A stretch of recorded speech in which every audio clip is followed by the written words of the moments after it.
I have these ProX carbon fiber wheels to review today, and to be frank, I'm quite excited. Because one, they are affordable in the grand scheme of carbon fiber wheels, and two, they are direct from ProX, who are based in China. So I'm intrigued to see what these hoops have to offer. When watching this video, think about how much you think this wheel set costs, and I'll tell you at the end, and we can see if your figure matches the actual cost. Now, it looks like someone gave our box a little bit too much love during shipping. Now, it may be a bit beat up, but hey, at least we didn't have to cough up any import tax on the door. Show me the money. Now, on first impression, they look really stylish. In the box, there wasn't any tubeless tape or any valves, so that would need to be purchased separately if you were going for a tubeless setup, which I am. Now, the more I hold and actually look at these wheels, the more they encapsulate me. I really like the style, and the gloss finish just works. Now, these are disc brake wheels with a center lock system for the rotor, which is my preferred method. You can see the spline has a good finish, so the disc should, in theory, slot right on. There was this rim tape when you were using simple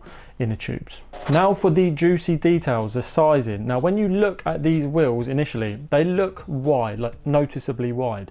This is because they are specific gravel/CX wheels that are designed for tyres between 30 and 50 millimeters wide. It is thick.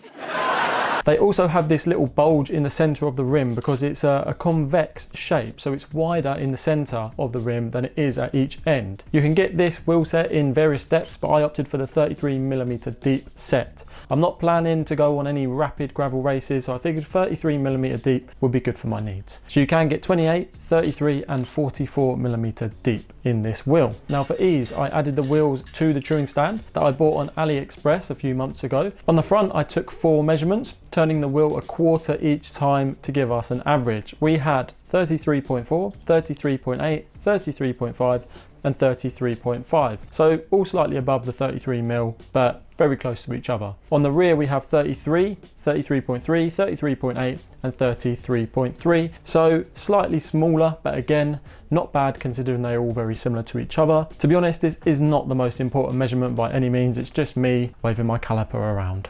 The external width of these rims should be 28mm. This is right on the edge of the rims, which is actually quite hard to get the caliper on. So we may be slightly higher where it sort of heads towards the bulge. So on the front, we've done 4 measurements, 28.3, 28.1, 28.4 and 28.4 again. These measurements are all super close to each other, so looking good. On the front, we have 28.3, 28.4, 28.3 and 28.2, which again are all super close. Now, one of the most important measurements on the rims is the internal width, as this will impact the shape of the tyre when it's on the bike. On the front, we have 21.6, 21.7, 21.2 and 21.6, so all a bit larger than the claimed 21mm. On the rear, we have 21.5, 21.6, 21.4 and 21.6, again slightly larger than the 21mm. Having handled these wheels for a while now, they do feel robust and strong. You know, you get that feeling with some products, like a Swiss Army knife, for example. It just has that quality feel to it. Not that that means it is a quality product, but what I'm sensing is good so far. When we measure the Pillar PSR Aero 1423 spokes, we can see that the width is 1.5mm and the depth is 2.2mm. These spokes are claimed to be aero spokes, but I'll let you be the judge of that in the comments. Now, both of these have 12 spokes each side of the rim, so 24 spokes in total. We can see that they are touching where they cross. Now, I'm not sure what this means, if anything, more an observation than anything else, but do let me know in the comments down below. So I grabbed my spoke tension tool that I got from AliExpress. Now, starting on the front wheel, I started measuring the tension of the spokes. I always start at the valve, as that way if the wheel spins in the stand, I know where I am and I can just go to the next spoke. Once I had all the measurements, I put all of that data into the part tool checker so that we can see if we are within the 20% variance. I clicked the button to give us the results and we got all green ticks.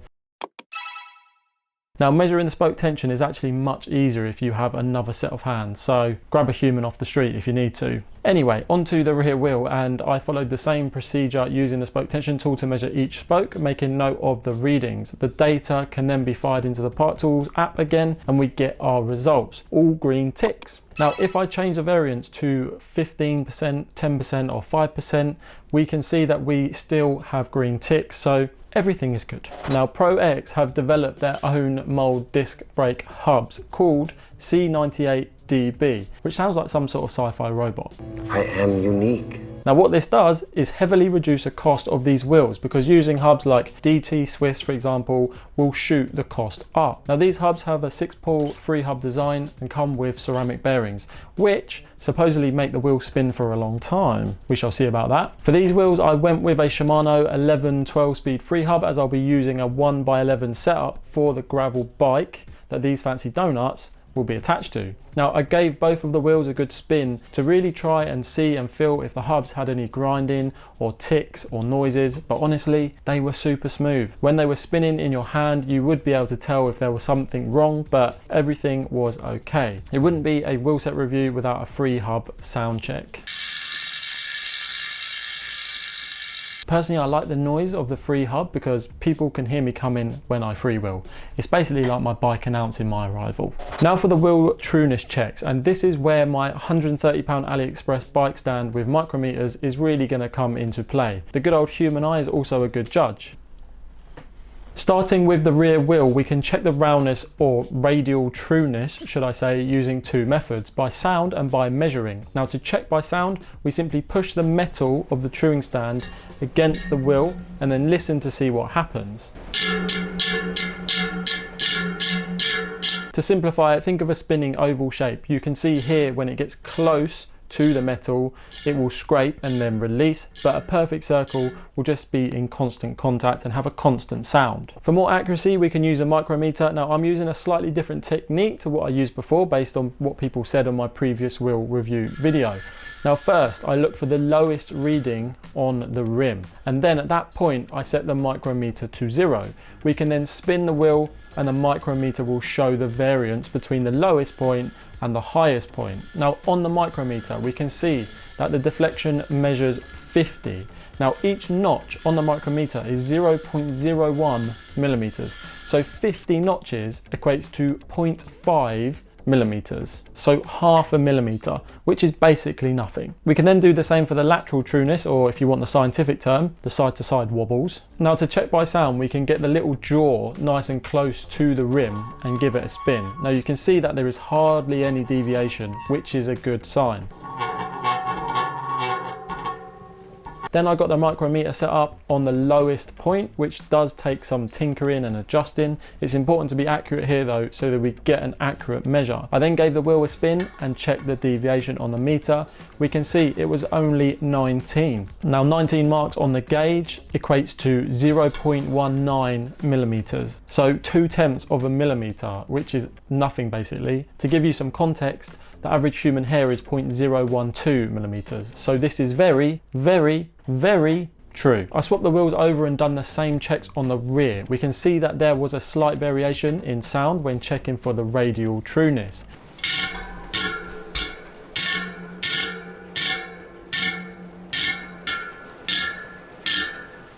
When we check with a micrometer on there, we can see that the deviation is 43 notches, which is 0.43 millimeters, which again is a very small amount. For the lateral trueness, we can basically hear no change in sound at all, which indicates that this wheel is the same as a front. Very true.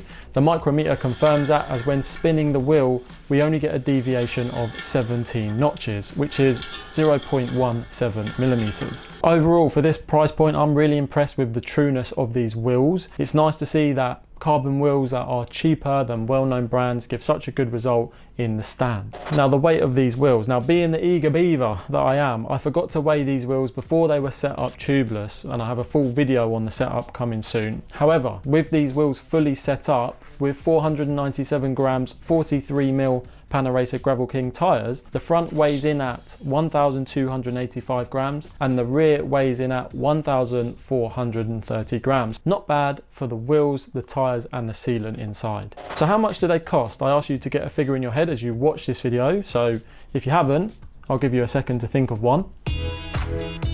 Right, so this wheel set costs $400 or £321. Now you have to add delivery on top, but that, in my eyes, is cracking value. Do subscribe if you want to see these wheels hit the gravel tracks, and click here to watch the unboxing of the gravel frame set that these wheels are going to be connected with.